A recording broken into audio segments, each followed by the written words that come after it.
Israel, and my project is about a magic amulet from the Cairo Giza. This probably sounds very confusing, but also explain it a step by step. Agniza, Greek word you're saying here, it's a Hebrew word that means a special archive for the Jewish community's holy scripts. When a praying book or a Bible are ruined, you can't turn to the church because it's dead. So you put it in a special archive in a synagogue, and every few years, mostly 1 year or two, you empty it, and then all the texts are buried in the Jewish cemetery. The Cairo Giza is the Giza of the Jewish community in Cairo, but for unknown reason, the Giza was never emptied. So it has a thousand list of Jewish history from the 9th century to the 19th century. And in this Giza, there are found many amulets and magical items, magical texts, and I was studying one of them, amulet serial number TFK1165. And what's special about it is that this amulet has never been studied before. I'm actually the first and only person to read it so far. So here you can see the two sides of the amulet. It is very big, and this is its actual size. 85 centimeters long and 6.5 centimeters wide. This amulet is actually a political amulet. It was ordered by a man named Elazar Cohen.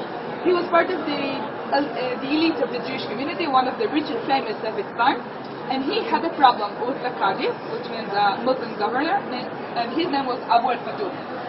This amulet is from the end of the 11th century, the golden age of Egypt in the Middle Ages, and every side of the amulet, first side, back side, has its own purpose. This is very rare among amulets.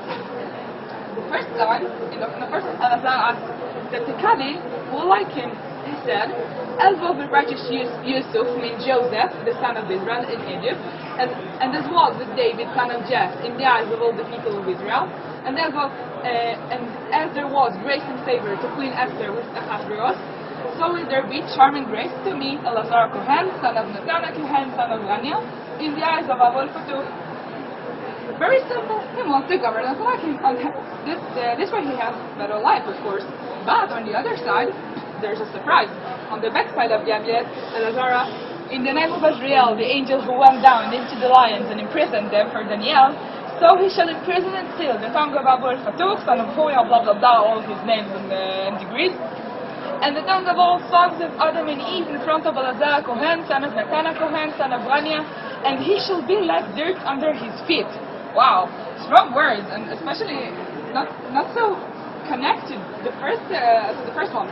But you have to think about it. There we have the Jew from the elite of the community and the Muslim governor.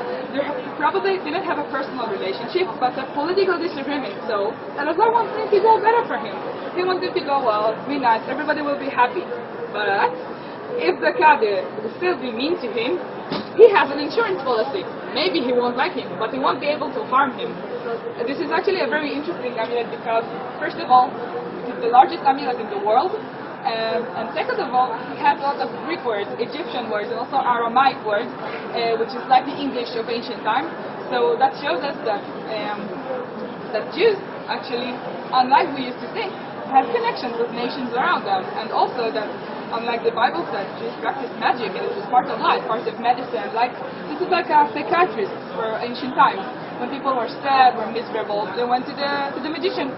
And this is what their life of the 99%, not the leaders, not the warriors, but people like you and me, butchers and carpenters and women, which are lack of history books, but are in there. This is history of real people.